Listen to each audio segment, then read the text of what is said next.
How did they convince our ancestors that Christianity was the truth? Oh, wait, they didn't. Well, they must have convinced themselves, right?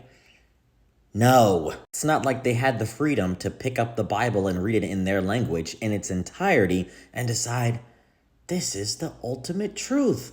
This is the true God right here. And if you're overlooking that, that's honestly wrong. The vast majority of people, and I'm not even just talking about people of color, white people too, were colonized with Christianity. It was imperial.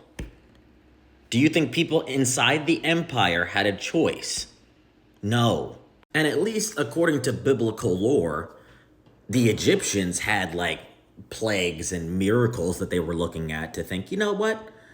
I'm not going to worship the Egyptian gods anymore. I'm going to go worship this Israelite God, even though I probably just lost my firstborn.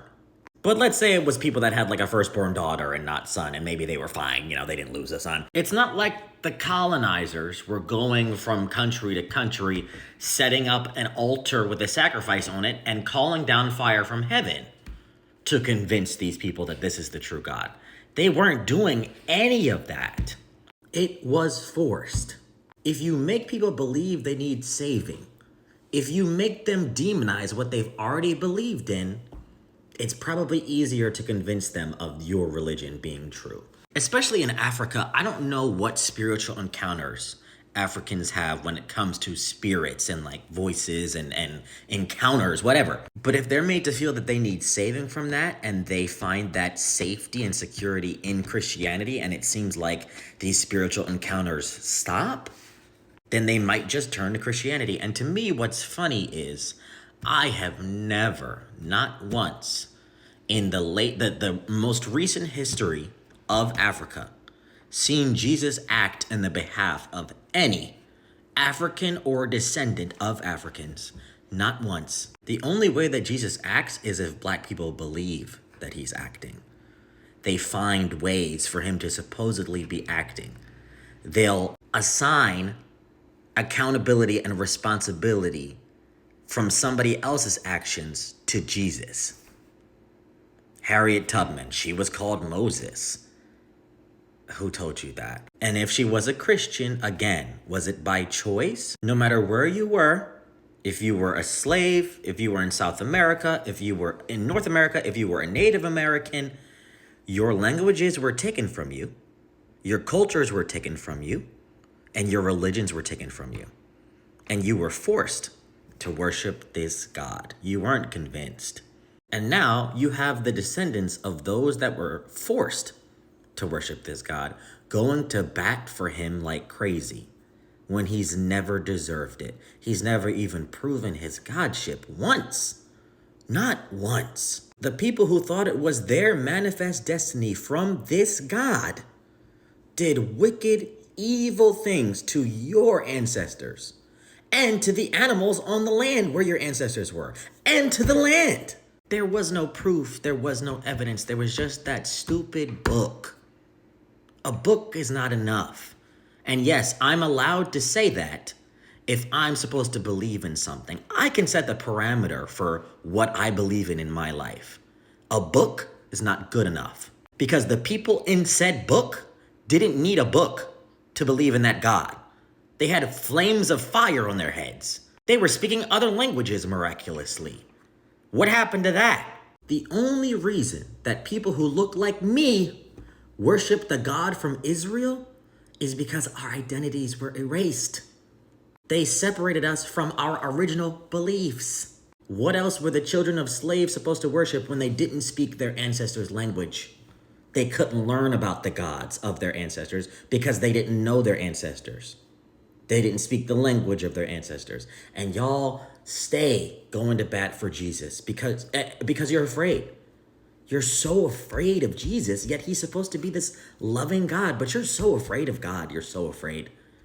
And the fear that you have of him is just like the fear that a lot of black people have of their abusive parents. I see it. It's the same energy. Y'all are afraid to let go of this relationship when you should.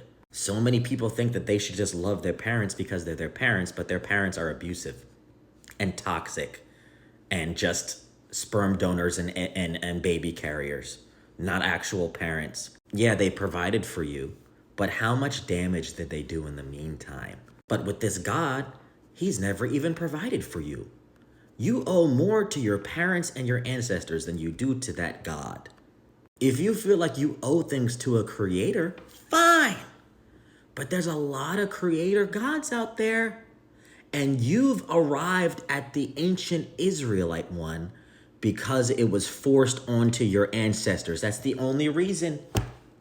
The only reason that y'all believe in this God is because it was forced onto your ancestors. And the only source that you have for your belief is that book. That's it. I don't care what the Bible says. I don't care. It's one of so many tales from one land that you're not from. And people who look like you had to interpret that book to make themselves believe that it's where they're from. That's not where you're from. You know how I know? Because if you look at us and our features, we look like people in Africa. We don't look like the people in Israel. We don't look like Palestinians, do we? No. And yes, there are black Palestinians because people migrate, but they still have similar features to us. Darker skin, coarse hair. Y'all keep searching for your identity in somewhere it doesn't belong, and then thinking that you're free. Free from what? Free from what? Lies? Absolutely not. You haven't even given any African gods a chance. You have not. You just have popularity on your side. That's it. And you know why this religion is popular? Colonization! Imperialism, control. And you want to ignore that. And it wasn't the empires of Africa, was it? It wasn't Africa spreading this religion. Africa was colonized by both of the Abrahamic religions. And now they're out here destroying each other. And for what? And neither of their gods are stopping them. What are you so afraid of about looking into other religions? What? What is the fear? What are you afraid of? If the people in charge demonize you for looking at your past, something's wrong. There's still an empire today, and it's pushing the same religion. Still sending out missionaries to people of color, and y'all still don't get it. What is going to happen if you worship African creators? What is going to happen if Black Hebrew Israelites accept that they're from Africa, descended from Africa? What's going to happen? Are you going to lose your identity? Are you going to lose who you are? Is your skin going to change?